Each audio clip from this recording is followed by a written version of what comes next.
अब रुक कर लेते हैं ये अगली बड़ी खबर का। ये ना केवल हैरान करती बल्कि डराती भी है।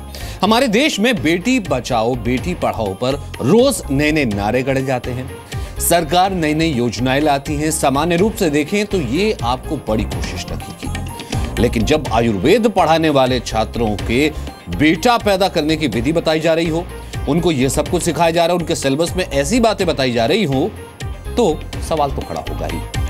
ऐसे ही सवाल खड़ा हुआ है आयुष मंत्रालय के तहत पढ़ाई जाने वाली किताबों में।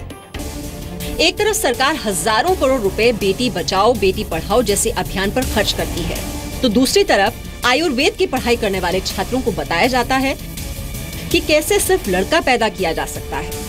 हैरान करने वाली बात यह है कि ये ज्ञान आयुष मंत्रालय के सिलेबस में है। दरअसल महाराष्ट्र में आयुर्वेद मेडिसिन एंड सर्जरी के स्नातक कोर्स यानी BAMS की टेक्स्ट बुक में ऐसी रेसिपी है जिसमें बेटा पैदा करने की तकनीक के बारे में पढ़ाया जा रहा है। सिलेबस की किताब में इस रेसिपी को चरक संहिता से लिया गया है। आरोप के मुताबिक टेक्स्ट बुक में बताया गया है कि बेटे की इच्छा रखने वाली महिला को सोना, चांदी या लोहे से 2 पुरुषों की छोटी मूर्तियां बनानी चाहिए। इसके बाद उन्हें भट्टी में झोंककर पिघलाना होगा और पिघले हुए पदार्थ को दूध, दही या पानी में मिलाकर पुष्प नक्षत्र की शुभ घड़ी में पीना होता है।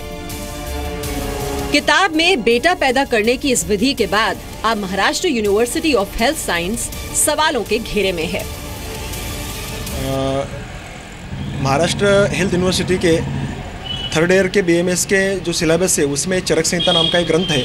उस ग्रंथ में कुछ ऐसे लिखा हुआ चैप्टर है, उससे PCPNDT जो एक्ट है उसके सेक्शन 22 का भंग होता है और इसके खिलाफ मैंने महाराष्ट्र के जो फैमिली हेल्थ ऑफिसर है, एडिशनल डायरेक्टर, उनके पास कंप्लेंट की है। Maharashtra university of health science की ओर से अब इस पर सफाई दी जा रही है। पुंसवन का अर्थ ये कभी नहीं होता कि पुरुष की प्राप्ति के लिए। पुंसवन का अर्थ होता है कि जिसको कंसीव नहीं होता है, बच्चा होता है लेकिन बीमार पैदा होता है, तो अच्छी बेबी किस प्रकार से पैदा हो और सो बीमार या बीमार रहित हो। टीकाकार होते हैं, हिंदी का अर्थ निकालने होते हैं, मराठी में लिखते हैं, अर्थ निकालते होते हैं, तो उसके अनुसार उनका पूप देख लिया तो पुरुष ऐसा अर्थ निकाल लिया, लेकिन संस्कृत साहित्य में ऐसा नहीं होता। इसका अर्थ है कि सुप्रजा, या मेल चाइल्ड हो या फिर फीमेल चाइल्ड हो, जो भी अपने को मतलब प्रजा निर्माण करनी है वो सुदृढ़ हो, मतलब उनकी जो लाइफ में जो पूरे लाइफ में वो हेल्दी रहे, ये उसका अर्थ है। तो इसका मतलब सिर्फ पुरुष ये नहीं होता है, ये बिल्कुल गलत है। मतलब इसके थ्रू लोगों की तरफ गलत मैसेज स्प्रेड अप हो रहा है, जो बिल्कुल गलत है। वहीं ऐसी पढ़ाई करने वाले लोग यदि डॉक्टर बनकर निकलेंगे तो वो लोगों को क्या बताएंगे।